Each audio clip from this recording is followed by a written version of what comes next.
Yo, welcome to Mikiki Gossip Sport, and of course you're with me Muhia Robert. Na ujue hapa ni penye tunawapeanga udaku on the latest news that happen in Kenya. Hii ni ile show, we even verify news zenye mnaonanga online maudaku. Sometimes you might get fake news. And today, I'm joined by one of the hottest content creators in the industry. Jesse, sijui nikuite Jesse Munene, but then let me just let you introduce yourself. Hi guys, I'm Jesse Munene Wakaba. I am an artist. I am many things. I'm a model as well. I interview artists for this channel called Spits Creatives. I've been doing it ever since last year, September. Yeah, and we're still going strong. Yeah. Awesome. But we'll be talking about whatever you do, and of course the things that you've achieved. Yeah. But now to the business of the day. Do you like gossip? I like gossip. And I've been seeing a bit of gossip going around with celebrities. I can give you an example, like the story to do with Shaq the Yungin that we're also going to talk about today. Also to do with Oga Obina. Yeah, this guy is just giving you the ni wale watu wa Kenya. Nyinyi mnapeananga watu wa Kenya hapo. But anyway, to kickstart our topics today, we are discussing, we'll start with Shaq the Yungin. And in fact, today's title of our story today is called, this is the Dirty Linen edition. Yeah. And there are some things which are falling up on Nyuma. Let me just pull them up real quick. Yeah, leo tuna discuss dirty linen. Yeah. You know, dirty linen ni ile watu kuanikana kila time. Yeah. So that's what we are discussing. So we'll start with story number 1. Shaq the Yungin. Unajua huyo msee? Najua Shaq the Yungin. What does he do? He's a content creator. He's been making YouTube videos for a while now. I think ever since 2017. Okay, that was when I started watching him. He also, I know him as a content creator and a YouTuber. Yeah, I think he's also a radio host. A radio host as well. Yeah, I think he still does that. So Shaq the Yungin alikam tu siku moja online, started claiming that ex wake, I think by then walikuwa ex ama the girlfriend, was cheating with the best friend. Sana Sean. Yeah, you know Sean, yeah, alikuwa anasema alikuwa na cheat na Sean. And then he went ahead to rant saying that the mother is even involved in the story. And how, I can't remember the name of the girl. Oh yeah, she's called Cindy. And how Cindy messed up his life. Your story may blow. Because I think, first, do you think it's a true story? I think it's true. I think I've had stories like those before. Ishaiku hapenia? You know, now the biggest problem that is here is how can you post such an emotional thing and put some emojis? Because that's what he did. I think it's because he didn't expect it to come from his friend especially. So you laugh about it? I wouldn't laugh about it. But I wouldn't have the same reaction to post it on the internet. So Shaq the Yungin went ahead and posted it on the internet. And Cindy was quick to reply.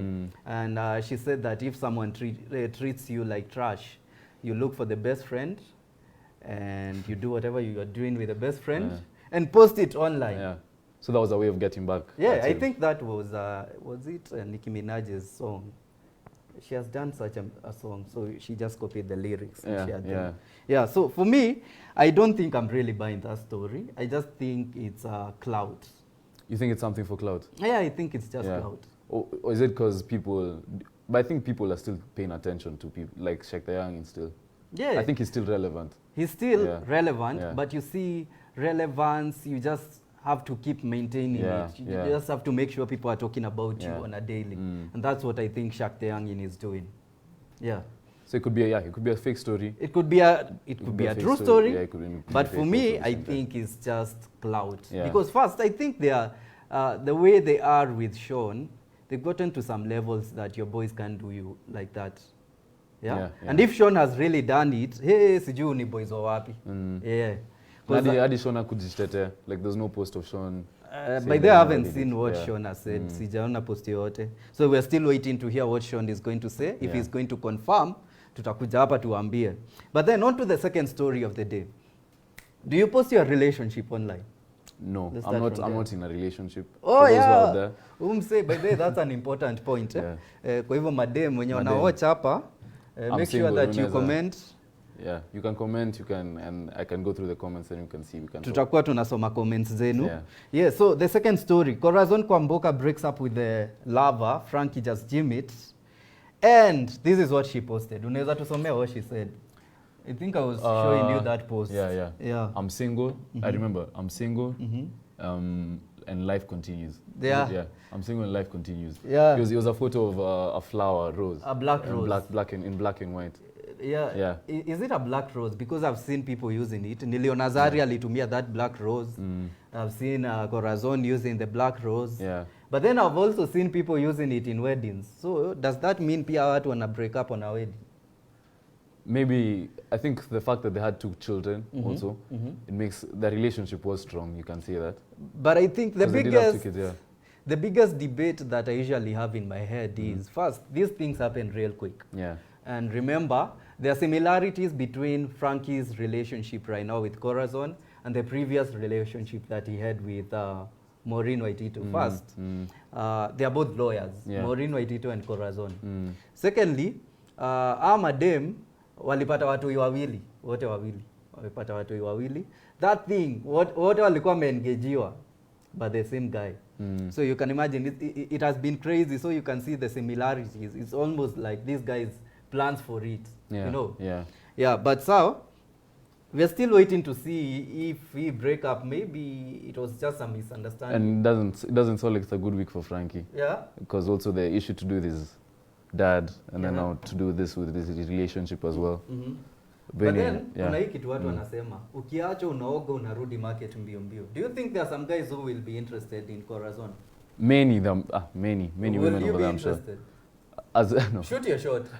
I would be interested.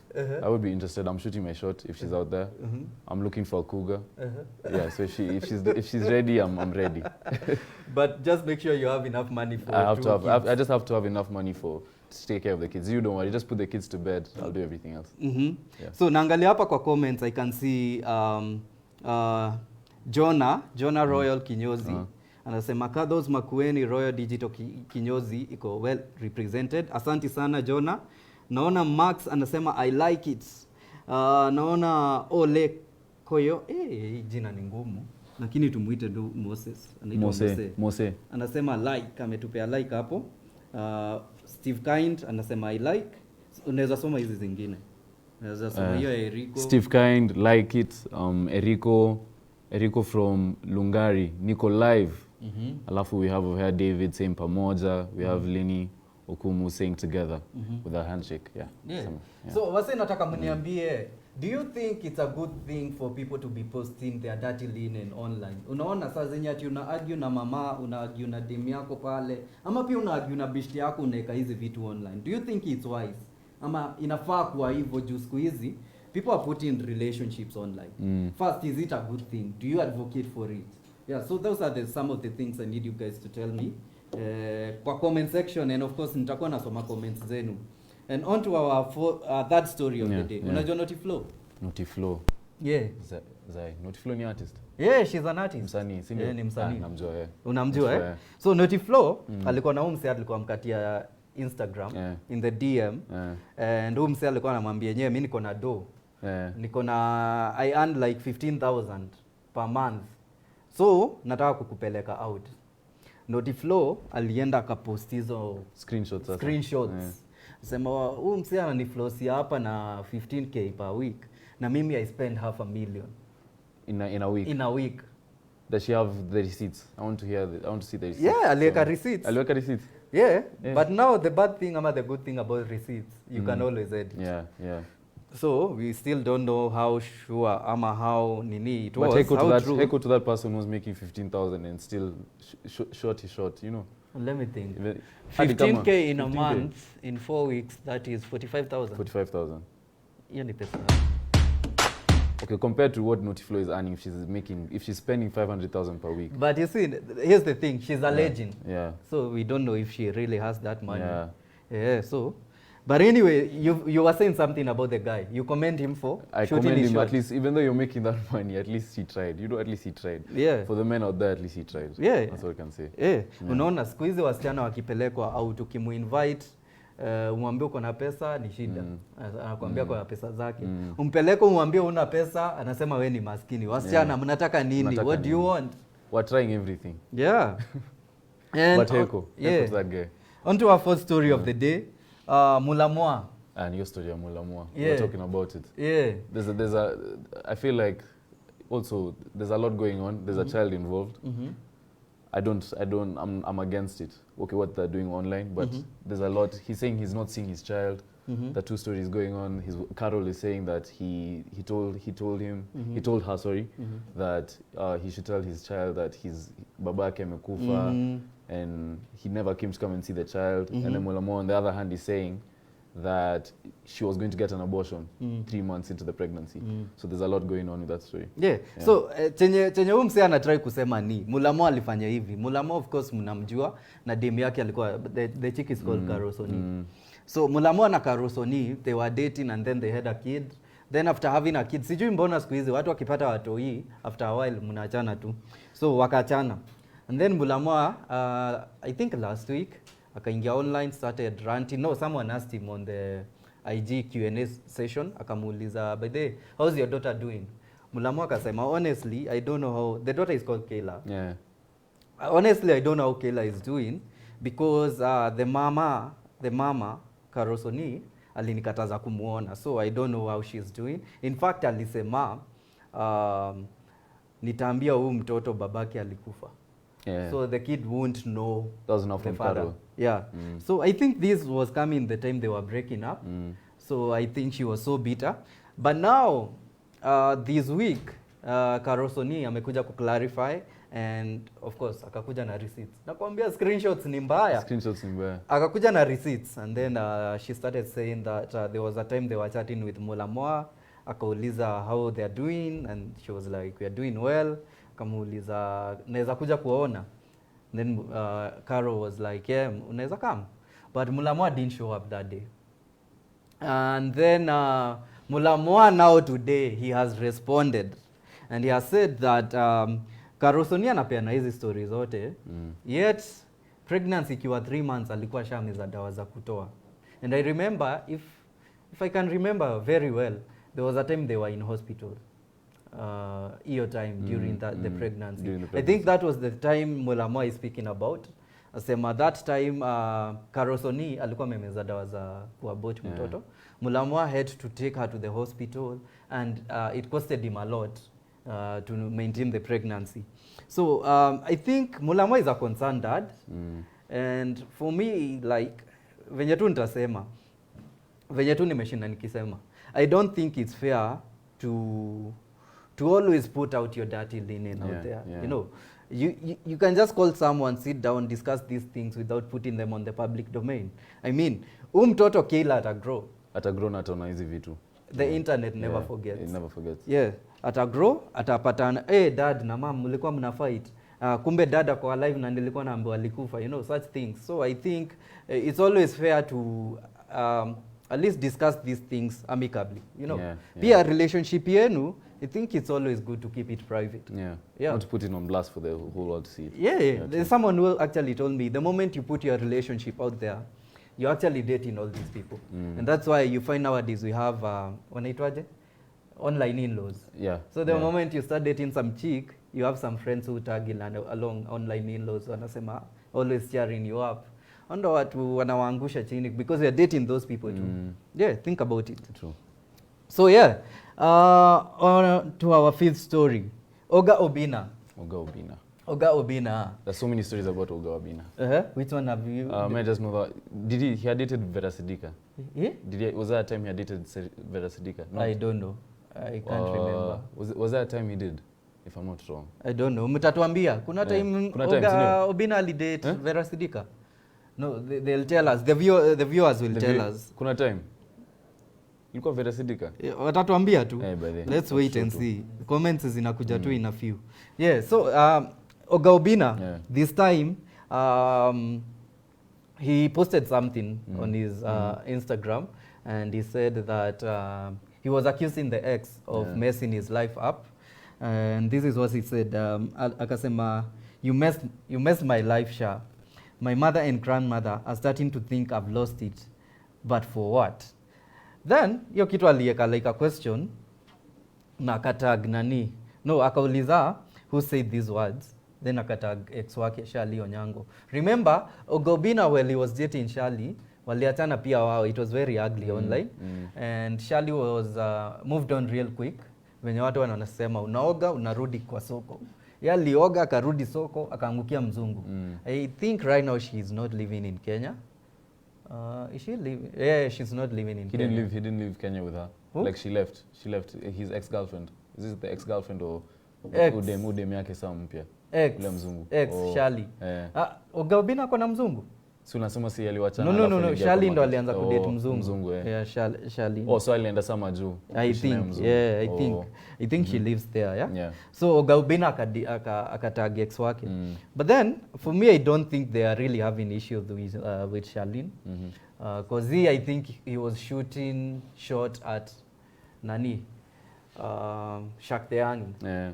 Because I remember Shaq the Youngin's post was almost similar to this one. Akisema venye your relationship mess up and the mother is involved, but I didn't see somewhere where he mentioned the grandmother. So Oga Obina was just making fun. But then the thing is, Oga Obina moved on from the ex.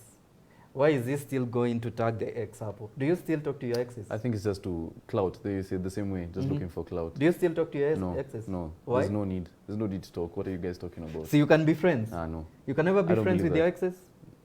Friendly. I think, okay, because I can't speak for people out there, but I haven't been in many relationships, but okay, I can't say I have a good relationship with my exes. So ni ule mse wa kuchoma. Me, tukikaa tumemalizana, good. Yeah, I wish for you the best. And unaenda ukienda. Yeah, but on to our sixth story. Louis Otieno. No, Louis Otieno has a son, and the son is called Miami. Miami lives in South Africa. Yeah. But now, I think the story came into light when Louis Otieno got sick and started asking for help. And people are like, hey, your son, he lives so extravagantly in South Africa, mbona akuji kukusaidia? So the son has, of late, has been very vocal, and juzi akapeana revelation akasema, of course, I didn't have a good relationship with my father. In fact, I've seen him like 3 times in my lifetime. Can you imagine seeing your dad only 3 times in a lifetime? Yes, he is alive. So he said that Louis Otieno made it clear that he didn't want to be a part of the son's life. Like Alim Dison. Yeah, so Nani, Miami, by doing this, alikuwa like ana disown babake publicly. Yeah, because now they are putting it equal situation nenye. I don't like my dad. Yeah. He doesn't like me. So we are cool. Yeah. It's only that I'm his son by blood. Yeah, by blood. Yeah. So imefikisha hapo. So I don't know, what do you think about this? Do you think they should try and mend their relationship? I think that's truly for him to figure out with his father, and not for us to get involved. I think all of us have also as men, relationships with our fathers. It's something that we have to build on with ourselves. And I think that's for him to figure out, and that's for him to take his time and to build his relationship with his father. Yeah. But if he's not interested, no one can force him. Yeah. But then the thing I will say is, if at all even the relationships are not working, just like the previous one, it's always good to keep them private. Yeah. You know, Yeah. remember these are the only people who matter. I believe no matter how ugly your relationship is, especially with family, these are the only people who will hold you down until the last minute. Because when you die, these are the same people who will bury you. Yes. Yeah? So I think it's always good to keep these relationships, as much as they might be broken, at least yeke chini ya maji. Don't put it in the public domain, you know, and put in very harsh words out there, you know. Yeah. Just be easy. Yeah, but No, you never know the last. history anyway. True. Yeah.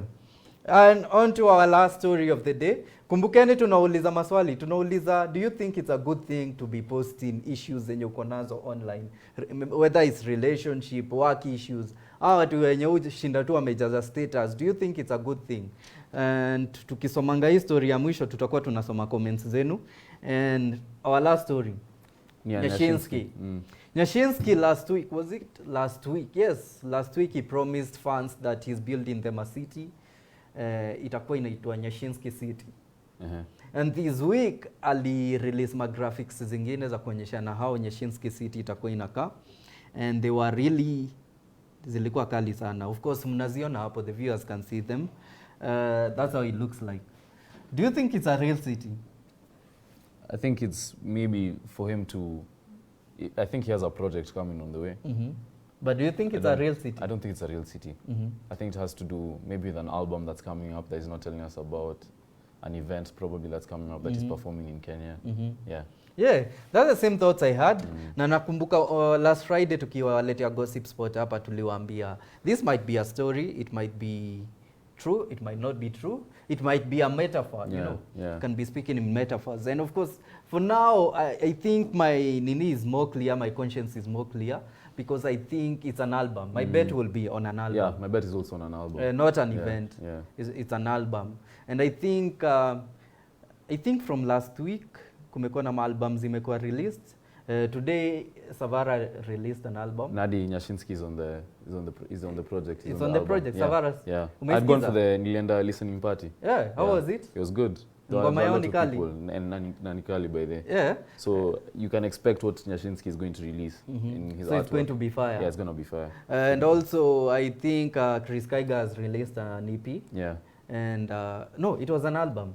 Chris Kaiga, yeah, it was an album. And he has featured Nyashinsky too. Yeah. Yeah, so I think hii album ya Nyashinsky kitokea itakuwa fire sana. Hadi anaonyesha na hizo features mentor na watu. Yeah. I think it's an album, not a city. Yeah. Literally. Yeah. Yeah, it's metaphorical. Yeah. So tutangoja tuone. Of course, if it is Nyashinsky, man, you know it's just fire. It's going to be fire. Na kwa mafans wote Nyashinsky, make sure that you subscribe and you wait for him to drop that maybe dope album, maybe. Isikuwe ni sisi tuligeuza story hapo. Yeah. But anyway, going back to your comments, naona Ndolvu Farasi de Sako, anasema sio poa kuweka relationship mtandaoni. Pressure ukuja mob sana when things go wrong. That's true. Yeah. Then there is Trevor Pose, anato anasema ako locked from Thika. Thank you so much for joining us. And Supu ya Chawa. Huyu msee ajita Supu ya Chawa. Anasema hiyo streaming imeweza sana. Kuna dem hapa anaitisha namba yako, anasema that model, can I have his number? Sasa si wewe ulisema nini? Wapi ulisema kwa single ndio hii. Walai. Ndio hiyo mjibu. Angalia ile kamera. We do business only. I like that. But if I put my number out there on blast, si kila mtu atanipigia. Yeah, just tell her utamjibu kwa DM. Nitakujibu kwa DM. And of course he'll be giving you his social media handles. You can follow him. And of course hata by the way wapatie tu sahi. By the way, okay, but I'm not on Instagram, but you can contact me on the Spitz Creatives Instagram, SPITZCREATIVZ. Yeah. So instead of putting an E, so Spitz with a Z, Creatives with a Z. Yeah. So just text me over there if you want to work on anything. If you're an artist, if you're an up-and-coming artist and you want me to interview you, yeah, just DM us. And also, yeah. Facebook? Also, Facebook as well. Yeah, Facebook. I'm actually on Facebook. I'm still on Facebook. Jesse Wakaba on Facebook. So you can also text me on Facebook and I'll respond. Yeah. And here at Milele naona kuna mse hapa anajiita Manu Kibema from Westlands. anasema ako tuned in. There is Lilian Mwesh from Meru University anasema tuko locked. Big shout out to you at Meru. Naona Joseph Mutugo anasema Nyeri iko locked. Naona Blinton Kwambai anasema Blinton huyu mseni wa Elgeyo Marakwet anasema ako tuned. Yeah. And also kuna msee anaitwa Stanley anasema ako tuned in akiwa Udhiru. Big shout out to you. Akiwa Kanan Kinyozi. Yeah, remember we do this each and every Friday. Tunawaletea gossip hapa, and of course with my celebrity and guest hosts. Thank you. Who has done a good job. Yeah. Mwambie jina yako one last time. Jesse Wakaba, Jesse Munene, do not forget that name. Watch, I'm also on YouTube as well, Space Creatives. Please subscribe, share, and like. I also have a short film by the There's a short poetic film on the channel that you can watch if you're interested in. And now wengi by the walibambika nayo. You can tell us more about it. What is it about? It's a short film about it's about relationships. Kwa hiyo film na watu wana demu yangu and she ends up committing suicide, which leaves me with depression. And then after that I get depressed, and then also I end up losing my life as well through depression. So it's a film, but it's a poetic film, and you should watch it. And yeah. Wow. That is so powerful. Yeah. But then ulisema utatupea story ya so many other things that you've been doing. Yeah. And also tukimalizia you can tell us what are you working on and what should people watch out of. Yeah. Yeah. I don't give up too much information on this, but I have I mentioned that I do modeling. There is a clothing line that I'm working on actually. I could have my first showroom coming after this next week, Saturday. I'll be having a showroom at Kyoko's Art Gallery. I could be showing out my clothes. And I've been working with a producer known as Carpenter, so we have some clothes coming out. And we could revolutionize the clothing industry in Kenya. And yeah, so I'm doing that, and I'm planning to revolutionize clothes and design. And I'm passionate about that, yeah. Wow. So. Sikizeni hizi vitu vijana wanafanya huku nje, while wengine wametulia sana. What I would tell people and the youth is just to keep on trying. Keep on trying and don't be afraid to fail. I feel like that's something people are very afraid of. Just to keep on trying and it's okay to fail, and it's something normal. And just try, and you'll find something that you're good at. Yeah. Trust me. Sawa. Thank you so much, Jess, for coming through. Thank you. Tume appreciate sana. Remember, we do this each and every Friday. From this time to this time, tunawaletea Mikiki Gossip Spot. And tupatane next time, Friday, same place, same time. But have a nice weekend.